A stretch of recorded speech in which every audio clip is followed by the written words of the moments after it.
Boom. Okay, everyone. Oh, we got an Ashley joining in. Let me go ahead and add Ashley right quick.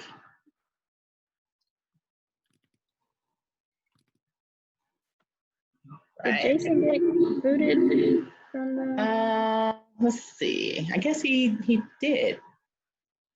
Sure, he'll be back shortly, hopefully.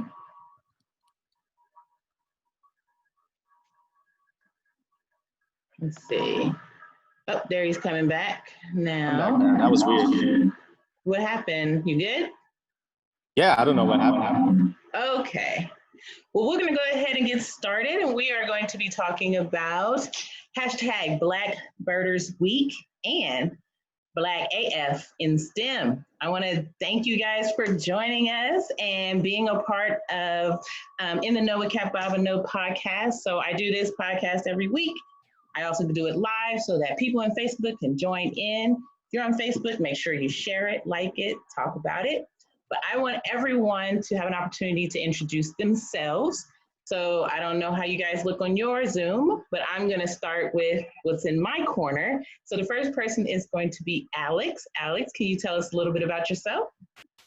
Hey, so my name's Alex. I'm on Twitter at NatureAl. So that's NATURE_AL. That's Twitter and Instagram. I'm a graduate student currently at Georgia Southern University. In the past, I've been a wildlife professional with the National Park Service and the U.S. Fish and Wildlife Service, as well as a bat biologist in Malaysia. Hey, 2 snaps for that. Thank you. All right. So next we have Kaylee. Kaylee, you want to introduce yourself? Yes. Hi. So my name is Kaylee. I'm a PhD student at the University of Georgia in Athens. You can find me on Twitter at Black_ecologist. So I am a disease ecologist. I'm currently working on gut bacteria of insects that spread disease. But previously I've worked with marine mammals. I've done some work in aquariums and the San Diego Zoo. So I'm kind of like, my background is a little bit all over the place, but I'm kind of honed in on disease ecology right now, and I'm excited to be here. Welcome, welcome. Thank you. I'm going to give you 2 snaps too. Okay. All right. We're going to go to Sasha. Sasha, can you tell us a little bit about yourself? Hi, I'm Sasha. I'm Sasha _melanated on Twitter. I am an undergrad student here at Mississippi State University. I'm animal and dairy science. My background is kind of all over the place too. I've worked in animal shelters, the Jackson Zoo, clinics, stuff like that. Main goal is to be a veterinarian that specializes in animal reproduction. Okay, I'm loving it. I don't know if you want 2 snaps. I'll do one of these. Okay. Tyler, you're next. Tyler, you want to tell us a little bit about yourself? Hi, I'm Tyler. I'm at Maliferosity on Twitter.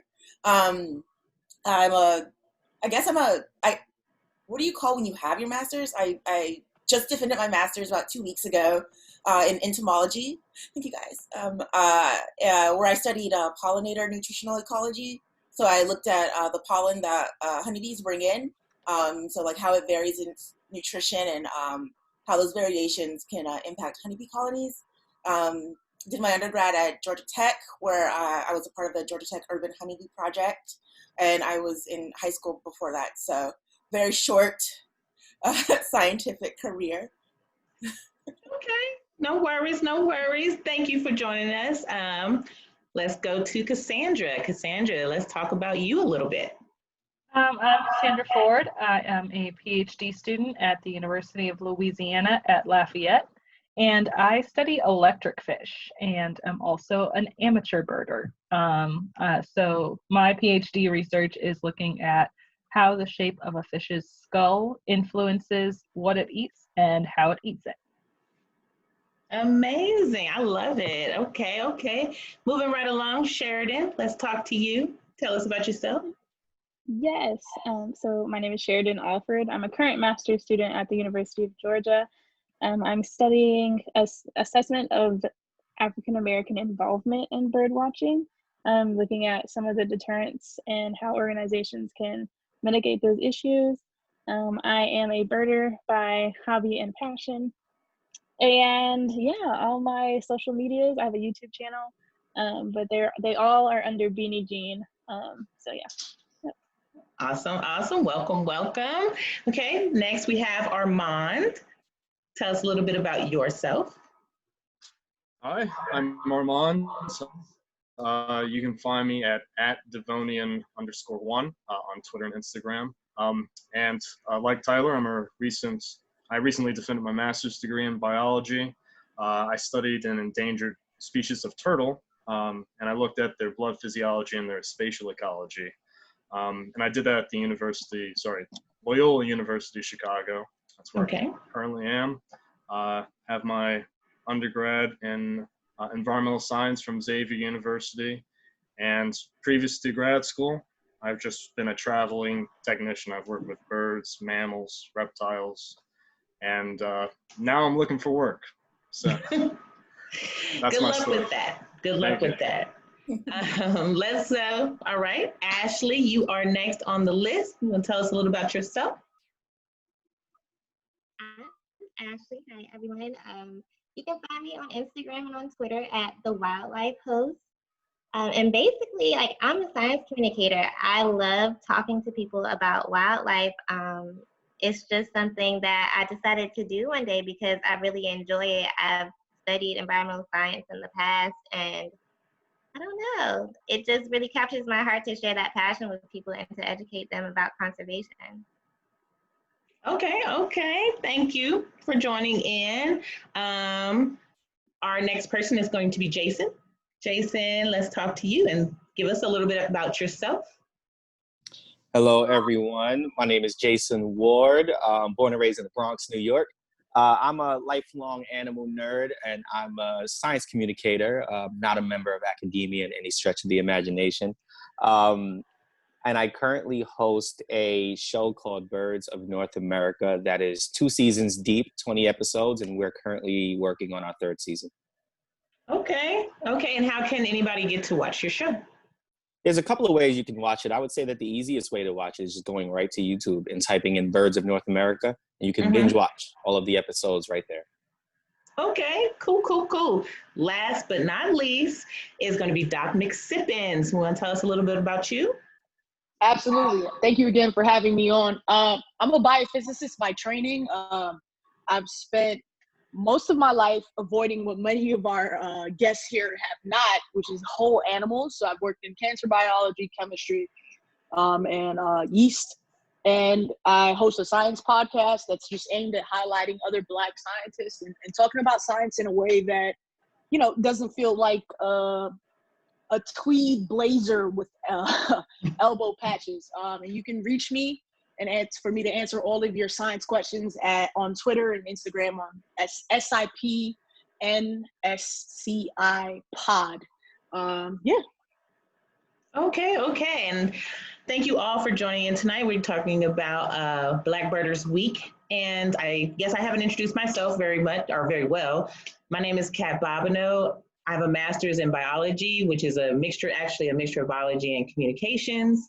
I've worked with animals all through my 20s, and then I got into more science communication, and now I'm more focused on sharing everyone else's story because we realize when it comes to media, you know, there's always one perspective when it comes to science, and they usually don't ask a lot of diverse people what's going on. So if you watch television of like TLC and Discovery Channel, it's pretty much a white person talking about science all the time. So I wanted to give a platform to everyone else and say, you know, we see you in science. What are you doing? And then also encourage other youth to say, oh, I see someone who looks like me. Maybe this is something that I can do. So that's my story. That's why I do what I do. But we are going to be talking about birding. So a lot of you work with birds or amateur birders or starting to do birding. So let's start with that and say, anyone want to answer, join in, but how did you guys get into that? How did we get started with this? Yeah, so go ahead. I was about to say, birds have always been a fascination to me personally, but I never considered birding as an activity per se until I went on my first bird walk in 2018, so fairly recent.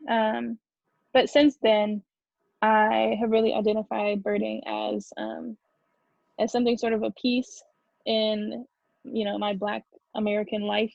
But also it's been very eye-opening. I've gotten to travel a couple different places, see some awesome birds, meet some awesome people. So it's definitely been a gateway as well, as providing comfort for me.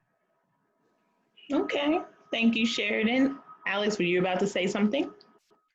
Yeah, I was gonna say, birding for me, like I had an interest in birds when I was young, like seeing red-tailed hawks like soar around my house, and then going fishing and seeing the great blue herons there. And then like I actually got into birding like as a hobby in college. Like before, like I would see birds, I would know what they were, or I would see them and go out and look them on the internet. But when in college, I bought my first bird guide for my ornithology class, since we had to. So that's when I first got into actual birding, and it's been taking off since. Okay. Anybody else want to talk about their enjoyment of birds? Sure, I can jump in here. So I have been, like I said before, a wildlife nerd my entire life. Started out with dinosaurs with me when I was around maybe 5 or 6 years old. And birds kind of quickly became my favorite, partially due to their ability to just pick up and leave and find greener pastures because they have wings. And also due to the fact that they are the only modern day dinosaurs that are still living today. So as that love and just appreciation for birds kind of progressed as I got older, I joined my local Audubon Society in 2013, and that was around April, and I attended a bird walk, and I was just blown away by everyone's expertise and knowledge of the birds that lived in the areas, and I wanted to be able to do that. So I downloaded apps, I went to YouTube and studied birds a little bit, and I shadowed birders. And 8 months later, I was leading that exact same bird walk. So I've been leading walks now for about 6 years. That turned to me kind of jumping into the science communication realm. And I've been hosting a Twitter game called Tricky Bird ID, in which we focus on the specific parts of a bird and how to identify pretty much any North American species of bird. And of course, that transitioned to the show that I have, Birds of North America, as well. So my whole life is birds, birds, birds. I see. And it's interesting how sometimes we kind of just trip into what we are meant to do. So yeah, I totally get that. I think, Ashley, were you about to say something? You wanted to join in? I did. It's funny because the first time that I went birding, it was with Jason. And it was so much fun. Like I loved animals like my entire life, and I had really started to like have an appreciation for birds after watching this documentary series, Life of Birds. But like actually going out with like people that you know to find these birds, and like Jason is just so knowledgeable. Like he can just hear it and he can see it and just knows exactly what it is. And so it was just so much fun. It really is something I like to do now. Awesome. Anybody else want to add their 2 cents? Yeah. Weirdly enough, I've actually been afraid of birds like a majority of my life. So one thing that I've learned just to stop a fear, I learned more about it. And so I was just diving into the world of like learning about birds so I could stop fearing them, because I had to work with them when I worked at the zoo. And I actually found Jason's show, and I was like, there are people that just go out and watch birds.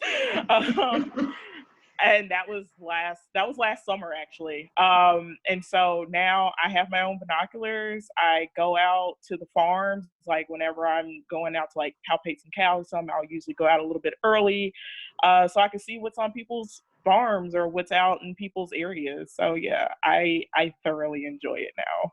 And I'm no longer afraid of birds, even though I've worked with like flamingos.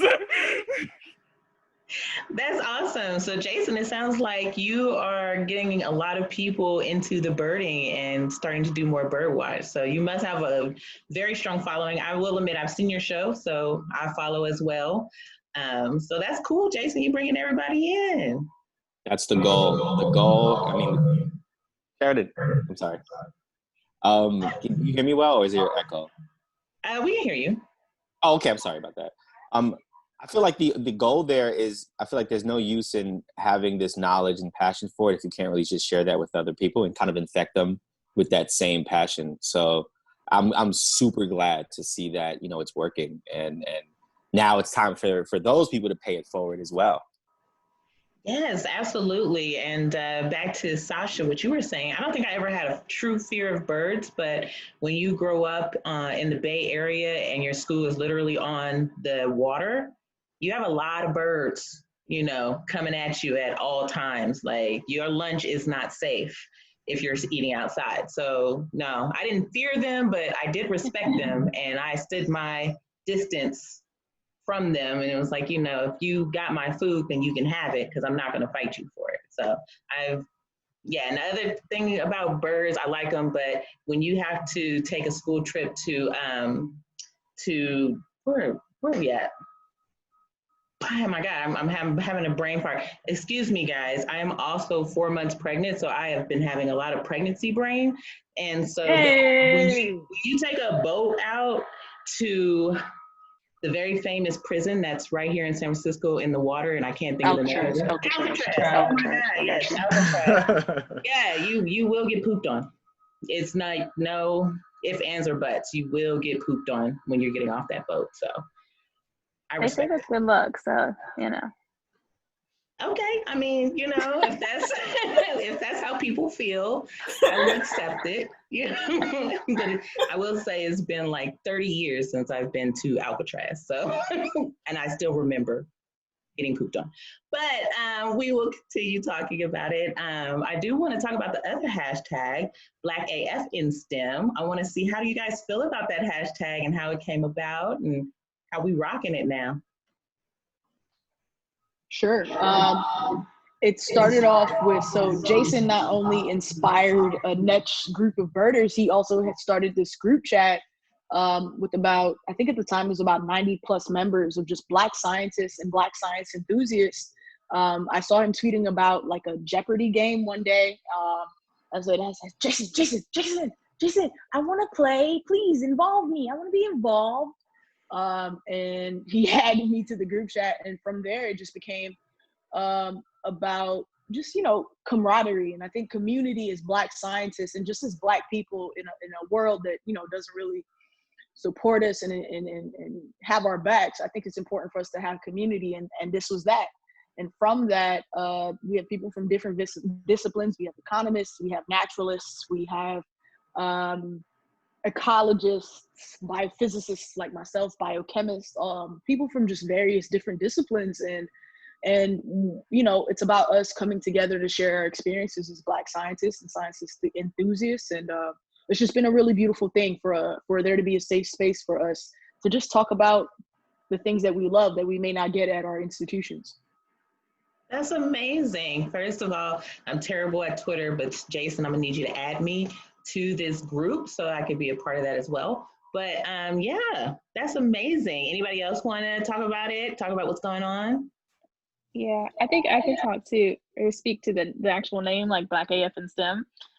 Because that was the name of the group me, but then we were like, you know, are we gonna keep this name as the name of the Twitter page? You know, that's more public, that's out there. But at the end of the day, we were like, nah, like we're BlackAF and in STEM. So it's accurate. It is what it is. And it's like somebody said in the beginning, unapologetically Black. So it's gonna stay. I'm not mad at all. Okay, all right. Yeah, and if I can jump in for a second, and I think especially like the Black AF part of it, like I think probably all of us here can speak to, too often we feel like we have to maybe like hide our Blackness or like suppress it to kind of fit into, especially academia, but even just like elsewhere.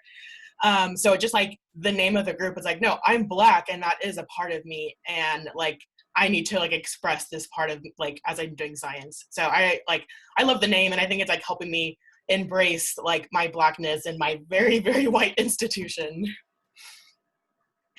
I get that. That makes perfect sense. And sometimes we get I'm not going to say lost, but sometimes overshadowed in our institutions. And when we find camaraderie, especially now in the age of social media, it's amazing to find people who are just like you and thinking like you. So I really enjoy that title. And I mean, there's a TV show now called BlackAF, so why not? Why not? Yeah, I think that that was, everyone put it so eloquently when it came to the creation of the group. We started it in approximately around April of last year. And at the time when I first created the group there was about maybe 10 of us, right? But we knew that, more people would be added, and that was the goal. The goal was to allow everyone a place to be themselves, vent, be silly, and not have to worry about faculty or bosses or potential future employers watching, right? Because we know how that goes when it comes to social media. Everything is public and people are paying attention. So this is a place where all of that is private. And if someone annoyed you or got on your nerves, drop it here and let's talk about it. And you have a support system of people who look exactly just like you. I have breaking news though. Anna, one of the group members, just posted in the group that we are now, Black Birders Week is on Wikipedia now. So we're official, y'all. Yes. Yeah. Oh my God, it's amazing. Whole lot of gang. I've been seeing posts all about, I think CNN wrote a thing about Black Birders Week too. So it's been growing, and more people are seeing it, talking about it, understanding it. So that's amazing. I will say, I guess technically I'm a birder. Like I can tell if it's a bird or not, and that's it. But I think to speak to the group, it's just having this community, especially when you're at an institution where you are likely the only one or one of two Black people in your department, and they still mix y'all up. Like it's hard. It's nice to have this community. Like I even shouted it out, BlackAFinSTEM, in like my master's defense. So. Okay. I ain't mad at that at all. How was the reaction though? I don't know. I think I was in a fugue state. I couldn't see anybody. So. Tyler said I said what I said. The picture for the group might have been bigger than the acknowledgments for my committee, and that's all I'm gonna say.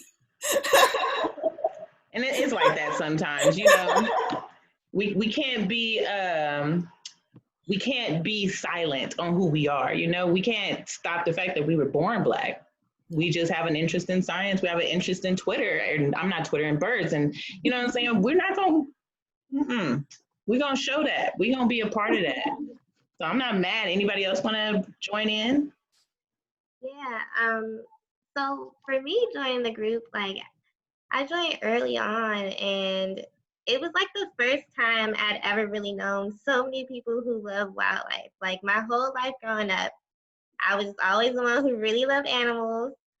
And I mean, I knew other people who liked science, but not that part of science. And it was just like, I don't know. It was just the most beautiful thing, like knowing these other people, like feeling like, oh my gosh, there's other people who are interested in this. And it's like an irreplaceable feeling. I'm so glad that the group came into being.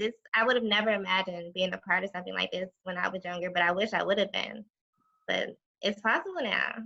Yeah, it's really cool that we, the next generation has so much access, so much more access than some of us might have had when we were going through it. But, now there's so many things. Like I tell students all the time, you want to find a mentor, go to Twitter, but make sure your Twitter looks good. Nobody wants to go and look at your Twitter and see some craziness, We want to represent you just like you representing us. But I always send them, Twitter, you want to find somebody in science? Twitter. You want to find somebody in geophysics? Twitter. That's where everybody is, so you might as well go. So I do want to remind everybody we're on Facebook Live, and we've gotten some comments like, it's a blessing to see all these wonderful Black accomplished scientists. So that's amazing. Thank you. Somebody said this is so cool. I'm loving it. And I shared you all with my company and they're listening. So, hey, you know, I'm not mad. They're listening to the podcast. So thank you again for joining us. But we're going to continue our conversation about what we're doing in science. And I know that one of the biggest things is about being a birder, but you guys have mentioned so many other aspects of science and so many other things that you guys are doing. And I want to ask you guys, how did you get involved in that, and how did that become your passion or what you wanted to do research on?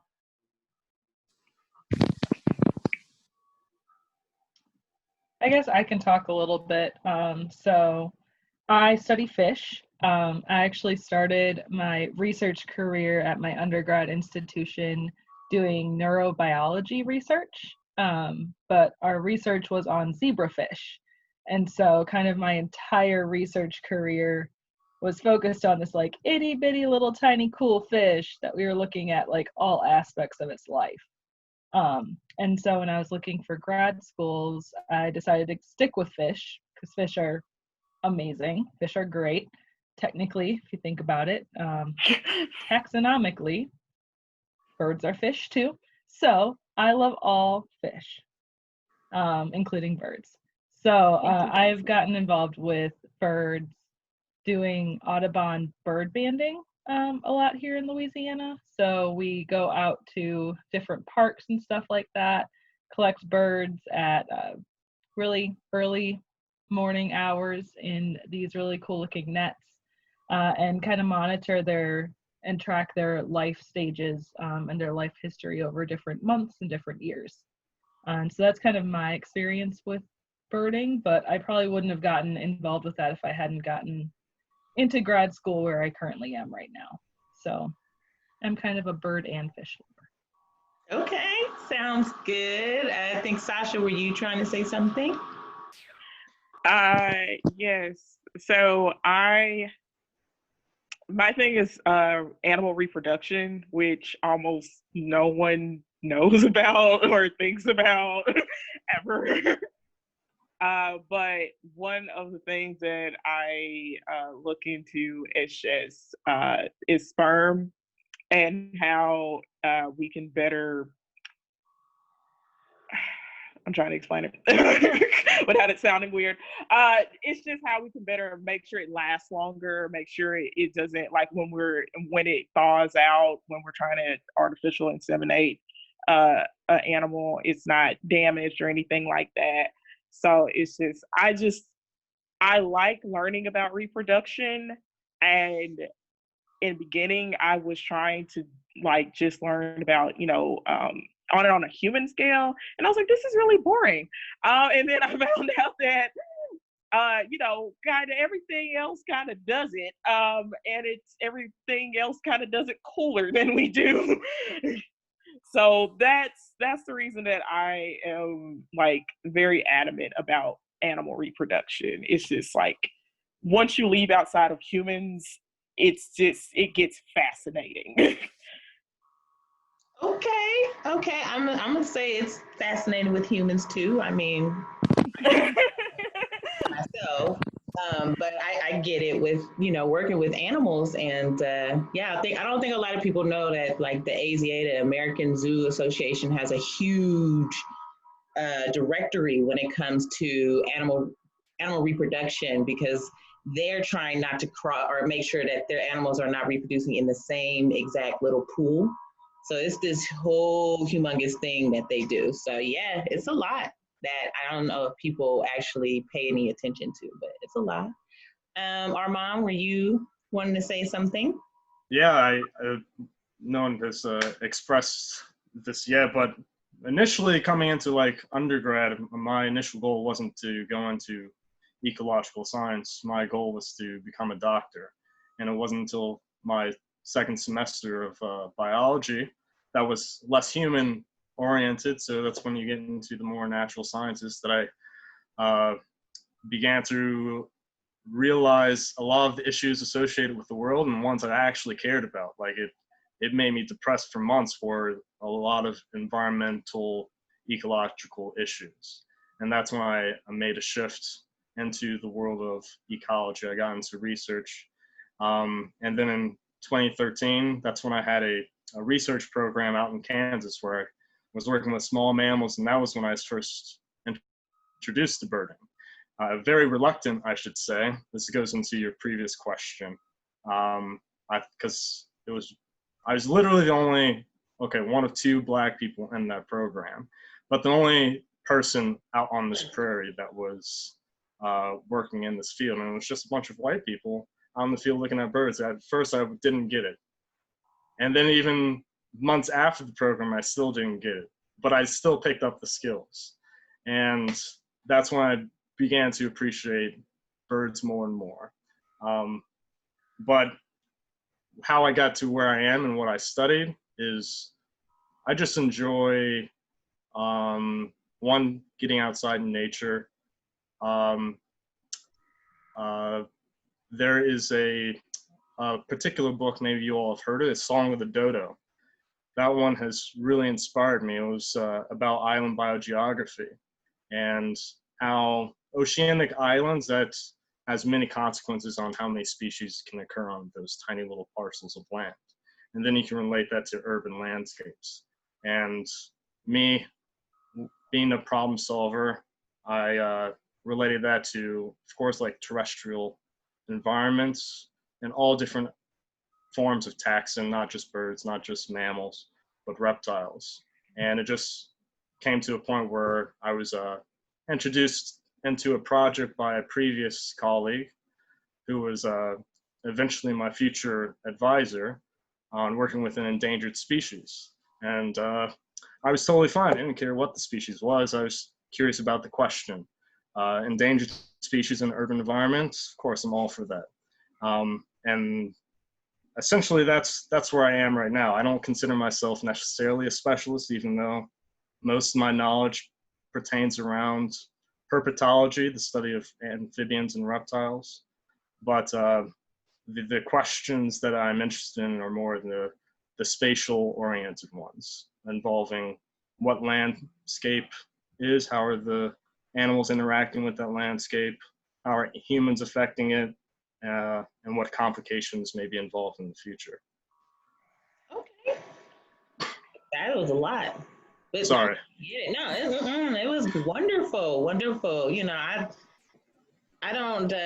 thought when I was younger, maybe like Sasha, I would be a veterinarian. So I've probably read up on all kinds of animals throughout my life. So I always say I'm a Jacqueline of animal knowledge. I know a little bit about a lot of things, but I don't know everything about one thing. So I always love hearing more and more stories about what people are interested in. I mean, that's the science behind the beauty of it. Anybody else want to talk about what they're doing and the science and how they got all up in there? Yeah. So for me, actually, when I was growing up, I used to really want to be an archaeologist. And seeing this group of naturalists talk about, just their passion for birds, which is, the modern life dinosaur has been, just super reassuring and super refreshing. So as a kid, I wanted to be an archaeologist. And then I used to go out in my backyard and dig up bones and stuff. And I used to come in, and I used to scrape them with a little toothbrush. I used to sleep with them. And I try not to tell that story too publicly because it's weird, right? You shouldn't tell people you sleeping with random goat head bones. It's weird. It's strange, and it's not okay. And somewhere along the way, I just always had an affinity for science, and that's what brought me to just a life of just trying to know. You mentioned knowing a lot of bit about knowing a little bit about a lot of bit, and just trying to find a way to do that, but on a tinier scale, a little bit more microscopic scale. And so for me, that's how I got into science in the first place. And how I got into biophysics was kind of a stumble into, you mentioned earlier how, people just stumble into the things that they love. I applied for a fellowship. I accidentally got into a lab that was doing biophysics. And for me, it was a lot of the things that I love about science. It's about trying to visualize these really high order concepts and trying to see and understand things that may not necessarily be tangible all the time. And for me, that was it. It was this idea that I felt that I was on a top secret mission, and I knew something about this top secret mission that no one else in the world knew. I felt like a spy. Like I felt, you know what I'm saying? Like I was like creeping in the shadows. Like I know this thing that no one else in the world knows. And I think that pursuit of deeper understanding and kind of that uniqueness of our understanding is what draws a lot of people to science. Yeah. I mean, I'm not gonna spend a lot of time on the goat head part, but I will say it's not weird, you know, or at least not to me. But I know that I'm kind of weird myself, so maybe I'm not good on talking about it. It's a little weird. It is a little weird, actually. If you feel any better, I have my wisdom teeth in a jar that I keep. So, like, at least you don't still have the bones, and at least they're not human, but they are mine. Tyler, I have my wisdom teeth in a little mason jar. Do you really? Mine are in a jar shaped like a light bulb, because if I need a good idea, I just, like, shake my wisdom teeth. I don't shake mine, but I have mine sitting underneath my kitchen sink right now. Yeah, I don't think you should shake it. You don't want to destroy your what will be artifacts for somebody later in life.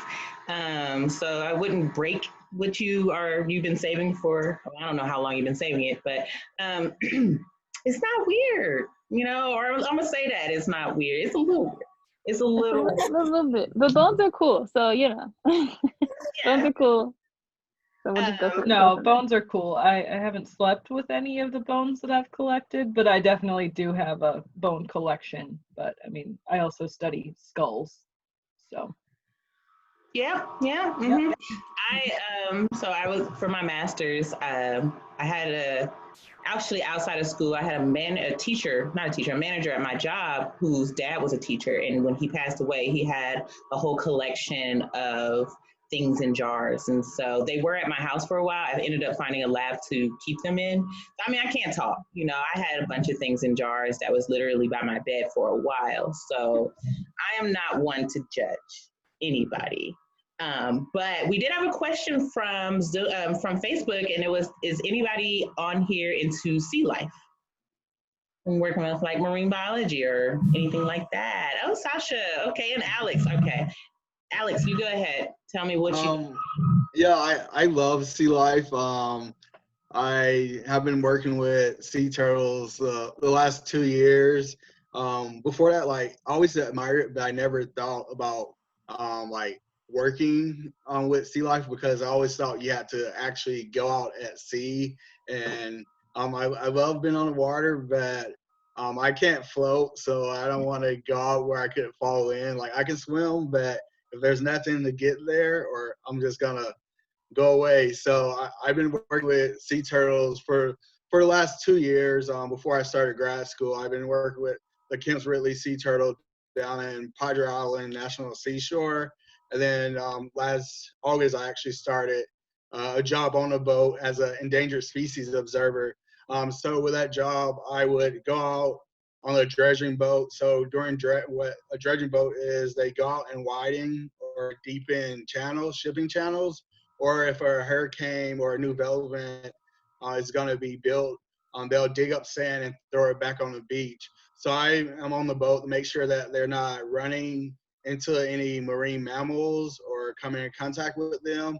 And then while they're digging, making sure they're not digging up any endangered sea turtles or Gulf sturgeons. So I'm just there to pretty much protect the endangered species and report if anything happens, and to kind of determine how it died, if it was from the dredging activities or if it was from another cause.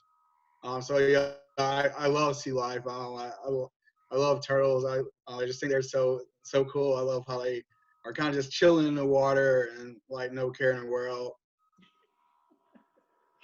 Okay. Sasha, did you want to add into that? Talk about that a little bit. That was actually what got me into science, was the ocean.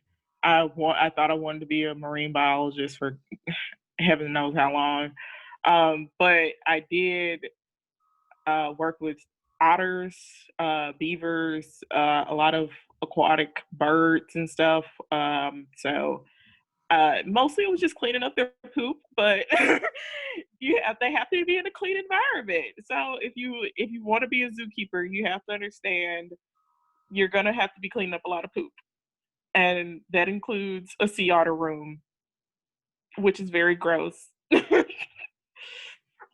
I can imagine. I can imagine. That seems gross because, animals, they don't pick us one spot.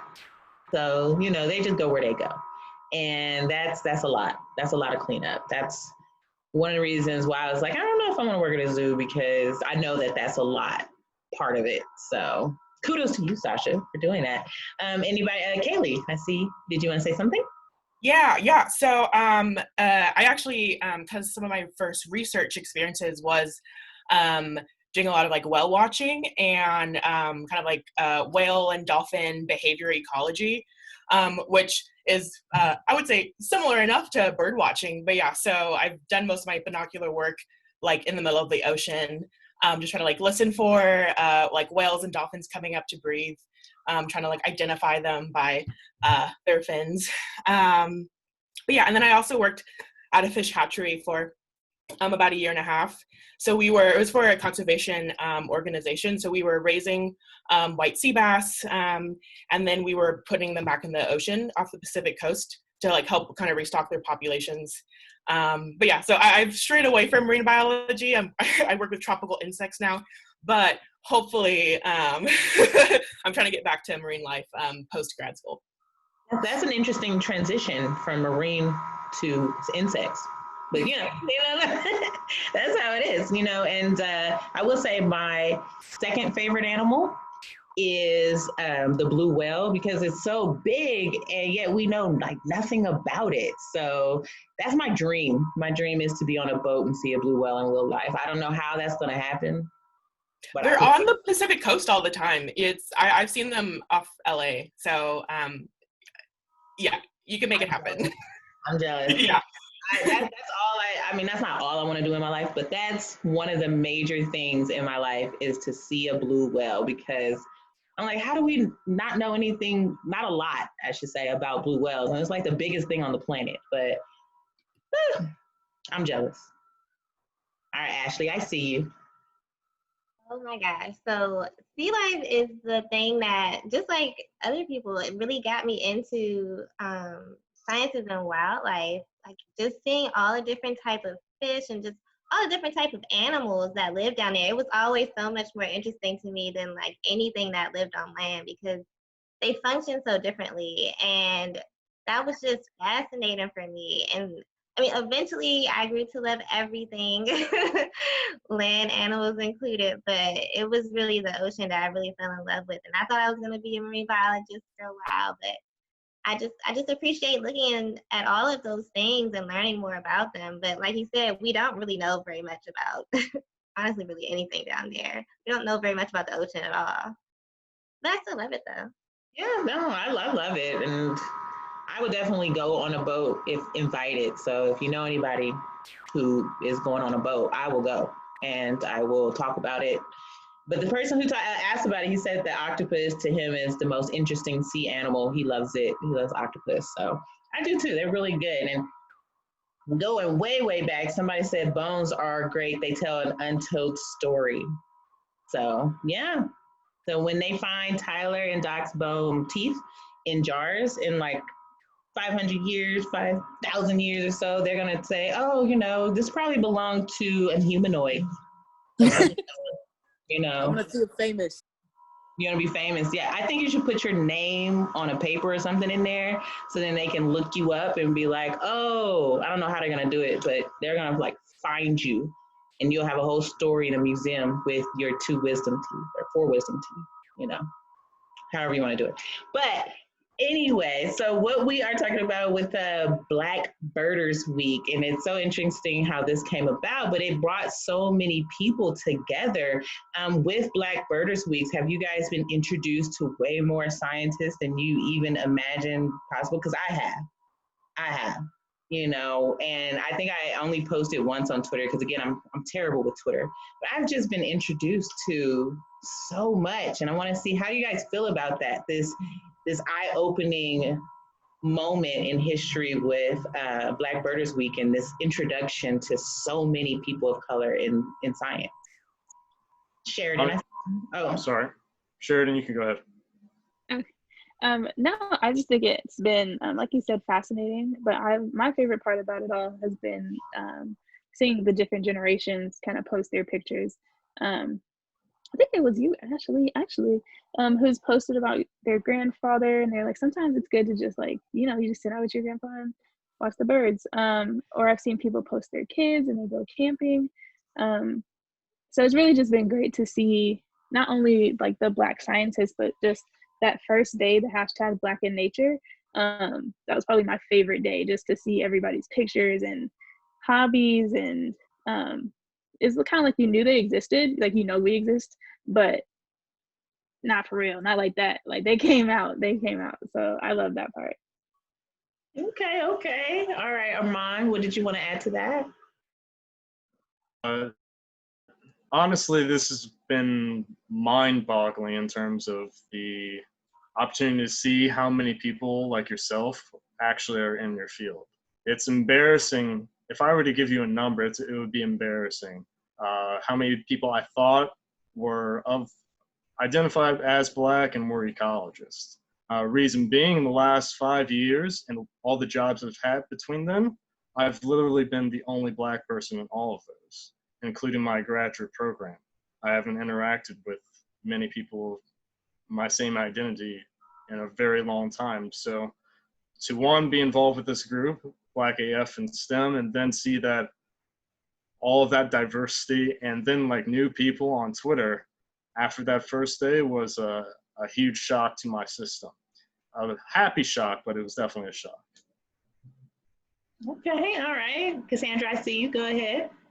I would also just say that it was really inspiring to see so many people kind of engage with us. So even if they weren't scientists by trade or anything like that, they were taking the opportunity that we were throwing at them and being like, yeah, I'll go outside today. Like, I'm going to go and see if I can find a bird and post it on Twitter. Like, these are people that we'd never engaged with before. Suddenly our group has, 20,000 followers on Twitter within 5 days. Like, just this kind of engagement with the public is insane and also super cool. Like, I'm so excited that it happened. That's awesome. Anybody else want to add in, join in? How they feel? Yeah, I'll just repeat pretty much what Cassie was saying. It's like it's very overwhelming, but it's very affirming. It's definitely making me realize that maybe I should upgrade my phone because my notifications are killing it. So I've just turned off notifications for like forever now. But it's been so nice just to see who is out there, because I feel like sometimes we do get sort of not lost, but we definitely do get isolated, especially when we're in places where we don't see people who look like us often. Yeah, it's amazing to see the platform grow exponentially and have so many people engage and say, yep, I like outside, I like nature, I like being a part of this, I like birds, everything. And just to be a part of seeing all that is awesome to me. But yeah, anyone else want to add in? Yeah, it's definitely amazing. Like, especially like looking at the hashtag Black in Nature and Black Birds Week and seeing everyone come out and show support. And then like I've been connected with people who are also like Black in Nature who literally live like an hour or 2 hours away that I would never known about if the hashtag hadn't been made. And it's just crazy. Like we're in a day of age now where we have access to the internet and we can connect more easily, but we just got to put ourselves out there. That's kind of what like we did with Black AF and then Black Birders Week and Black in Nature. So we put ourselves out there, let other people know that we're there, but now it's kind of like a connection point, and then like we're trying to, I guess, boost and make a community, so everyone else knows that we're out there. And I just like, I'll go back to reiterate, like Black AF is a family. Like when Jason started, like I was part of that. We started in April with like 10 to 20 members, and now we're over 100 people in the group, and like coming together for Black AF and Black Birders Week. It was like we all pitched in. It wasn't like one person doing our work. Everyone pitched in, and so it was just kind of like pretty cool to see us all come together as like a machine or a bird with all different organ systems to make one creature. So that's been beautiful. And I just shout out to Jason for creating this group and just, I guess, like starting the wave that we're on now. Okay, cool. I did get a comment. Somebody said their favorite birds are eagles, hawks, falcons, and hummingbirds. So yeah, I don't think we even asked that question. What is your guys' favorite bird? I'm gonna just call people out because then I don't want people unmuting themselves and then everyone talking at the same time. So I'll go by what I see. So Alex, what's your favorite bird? My favorite bird is a penguin. So I said this earlier in the week, like I love penguins because like they look like they're dressed in a tuxedo, and then also they're goofy and like someone go sledding or tobogganing. So I like to think like how cool it is be at a black tie affair or formal, and then just pull out a slip and slide out your trunk and just start going down a hill. Okay, good. Kaylee, what about you? What's your favorite bird?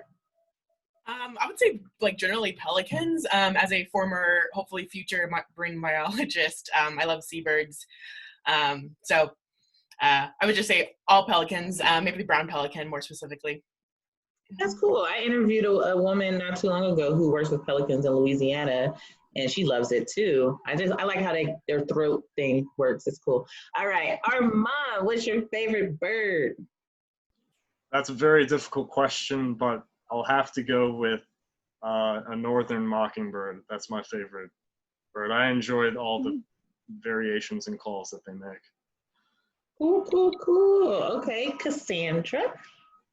I would say a scarlet tanager. I got to see one for the first time this year, and it's just absolutely gorgeous.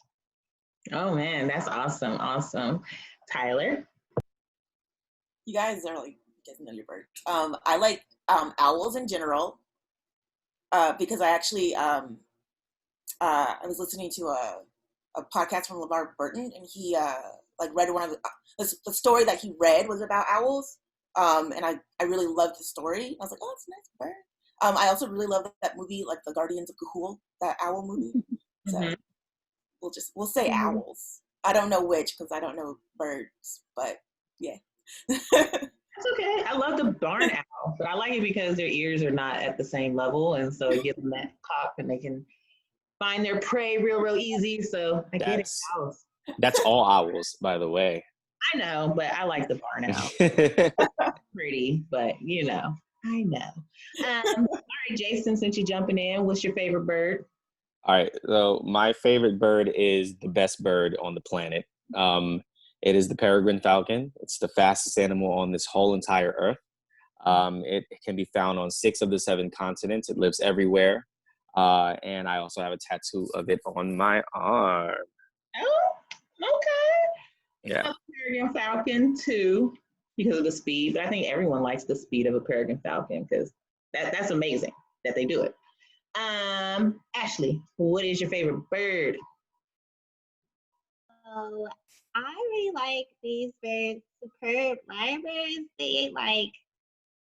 Their mimicry is just so crazy. I mean, I know that the ones they used with David Attenborough were like close to like civilization, so they had all these artificial noises that they could make, but it was just so amazing to hear like an animal make those actual sounds that sounds like a camera shutter, like or just any kind of like weird just I don't know, human made sounds. It's just so strange to me, but it's so fascinating at the same time. So it takes that number one spot. I understand. I get that. I get that. All right, Sasha, what's your favorite bird? So you got a cat there, so you know cat people. Go ahead. Actually, my favorite bird is a turkey vulture. Okay, why the turkey vulture? Because vultures are cool, but also turkey vultures is like super huge. But I like vultures because it just people like don't like them, but they do such a good job at what they do. And I also like that they can just vomit on people to just like make them go away. It's pretty cool. Okay, I mean I can't hate on that.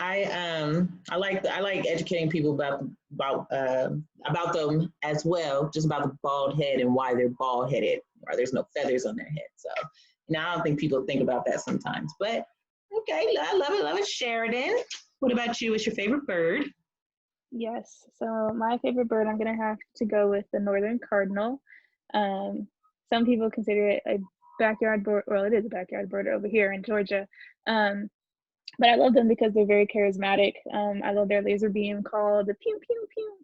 That probably sounded nothing like it, but y'all get the gist, okay? And but yeah, they're a home team classic for me. And then the males are red and black, so go dogs, go UGA. And yeah, they're a fave. I also have a tattoo of them, but it's on my back, and we ain't got time for all that. We don't show all that. I'm not gonna show mine. Doc, what about you? What is your favorite bird? Oh, so I only recently got into it, but I will say the bird would be the doctor bird, which is a hummingbird. And it's native to the Caribbean. It is also the national bird of Jamaica. The only reason that I love it so much is because it's tiny and it's fast. And I'm going to challenge Jason by saying it's the best bird ever. That's that. Okay, all right, Jason, you just got challenged. Don't know how you feel about that. We don't have to. We're not fighting on this episode. We all love birds. I like hummingbirds too, though, because I like the figure eight of the wings when they fly. So that's why I like hummingbirds. So, but I'm not gonna say what my favorite bird is because I don't have one. I just like them. I like birds just like I like animals. But my favorite animal is a cheetah. So I just went off on a whole nother tangent, but that's my favorite animal of all time. So I do want to respect everyone's time. I know everyone has different perspectives, but I know on the East Coast it's a little late. So I'm going to go backwards on this, and I want people to say how people can find you. And I want you to also say what's something that you want to leave for people to know either about you or your science, and make sure that they are following you on whatever platform you want to follow them on. So Doc McSippins, how about you tell us a little bit about you and how we find you? Absolutely. The best way to find me is on Twitter. You can find me again, as I mentioned, Sippin' Sci Pod on Twitter, SIPNSCIPOD. And I think the biggest thing to know is that science is not inherently inaccessible. I don't think that you need to be a special, super talented superhero to be a scientist. I think what the tricky part comes in is enjoying it. And science is really just a long form lesson in failure. And things don't work, and it's important for you to learn about yourself, how you adapt to that, and how you get up from that. And that community is something that can help you get past that failure. Like, science is really just trying a bunch of stuff and it not working out. And that's okay. That is not a commentary on your ability. It's a commentary on just the way the life is. Like, there are things that we've been trying to understand about the world for millennia, and it's no surprise that you're going to have a tough time trying to figure it out in your lifetime. But that's not about you. That's about just how the nature of the game is. And it's important to find community that helps you understand that you're good. You're not a problem. You're not bad at what you do. You're good, and you deserve to be here. That's amazing. I love that. Yeah, that's why we have the scientific method. You ask a question, do experiments, probably not going to work. A lot of times it's not going to work. Go back to the question. Thank you. All right. Absolutely. Sheridan, how about you? Yes. So I have my name in my little name down there, at Beanie Jean _. You can find me on also. I'm active on all social medias. I'm always on my phone. So Twitter, Instagram. The name of my YouTube channel is also Beanie Jean. And if you're interested in the science portion, I do Wildlife Wednesday videos. I posted one yesterday on beginner birder tips. So if you're thinking about getting into birding, or you just want to know a little bit more about it, I would definitely suggest watching that video first.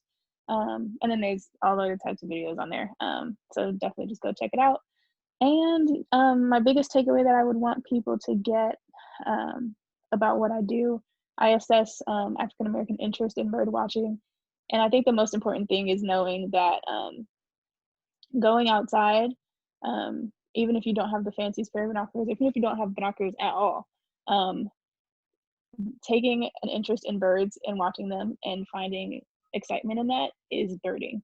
So don't think that you have to go all out or you have to be in a specific place. I bird from my porch all the time. Get a bird feeder if you want to see some of the backyard birds a little up close. So yeah, just know that birding is just being interested and fascinated with birds. So go out and look at some. Yes, amazing. I go outside and I see crows. I don't know why. And crows are great. They're actually amazing. They are, but that's really what's taking over our neighborhood is crows right now. So that's my birding, my outside birding. But thank you. Sasha, we're going to go to you. What about you? Okay. I'm on Twitter and Instagram. It's both Sasha _melanated. Melanated is MELANATED.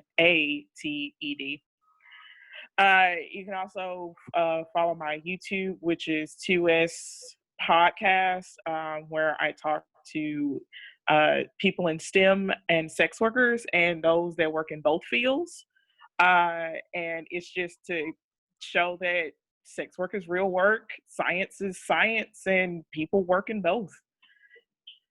One thing I want people to take away, it kind of has something to do with my field, but eggs are not dairy. Eggs are not dairy, y'all. That's one thing that I just want more people to amplify. Eggs are not dairy. I'm sorry you even have to say that. Because, wow, okay, thank you for that. Ashley, what about you? On Instagram and on Twitter, you can find me at the Wildlife Host. And if you want to learn more about animals, you can follow me on my Instagram because I post the daily wildlife pics there, and just share a lot of different facts and pictures about animals from all around the world. And also, I would say that I don't know. It's just that science is for everyone, and if you have an interest, and if it really interests you, if that's your passion, you should stick with that. No matter if you don't know other people or not. I mean, eventually you'll run into them eventually, and then you'll have this sense of community, or you can find them because now, like you say, like we live in the age of technology. We can go on Twitter and find people, and so you're not alone. You're not alone in your interest, and you're not weird. You're not different. You just haven't found those people yet. Absolutely. Thank you so much, Ashley. All right, Jason, we're on to you. So again, you can find me on Instagram and Twitter at JasonWardNY.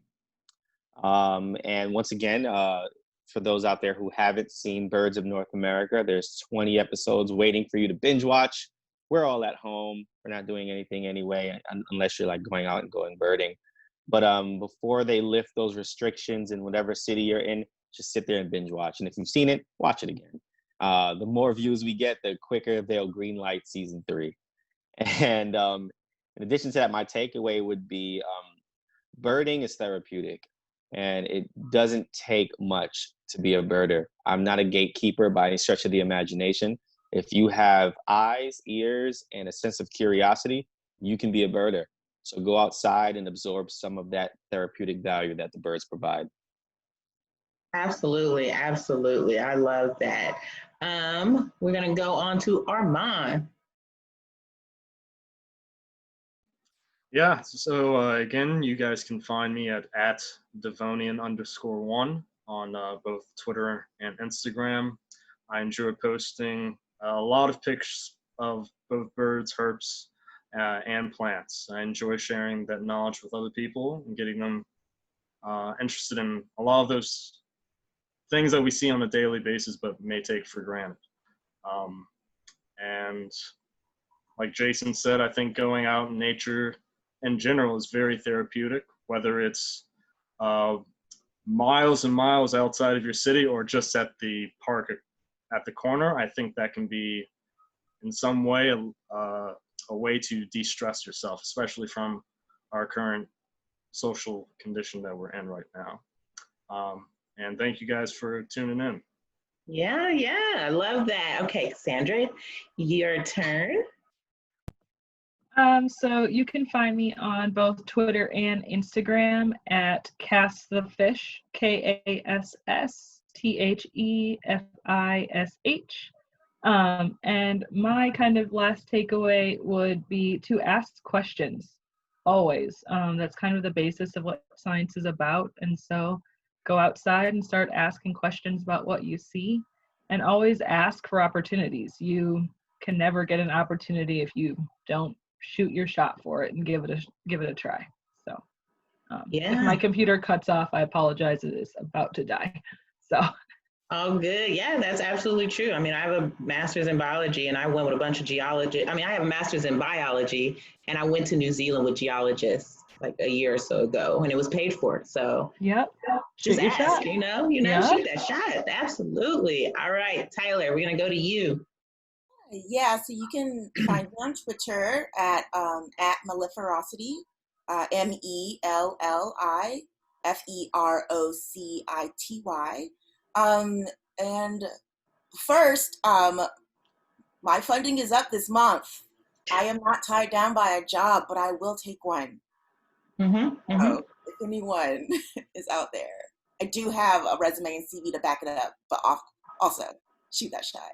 And my parting advice, I think just broadly, would be that you deserve to be here, and you don't have to qualify why you are taking up space. Everyone deserves to take the space, and everyone deserves to find a place where they feel welcome and affirmed to be. And like ask all of the questions you need to ask to make sure that you are in a place that will fulfill you. And if you're asking those questions and they're balking at the answers, then that's probably not where you want to be. And then also another one, more broadly, taking up my space. Nature is everywhere. I think that like what I've taken away from like Black Birders Week is like, you may not be a birder by like when you Google and you see people with binoculars and they know birds. If you can tell if it's a bird or not, you're a birder. I already put that I'm a birder on my CV, and I can't take it back because it's written.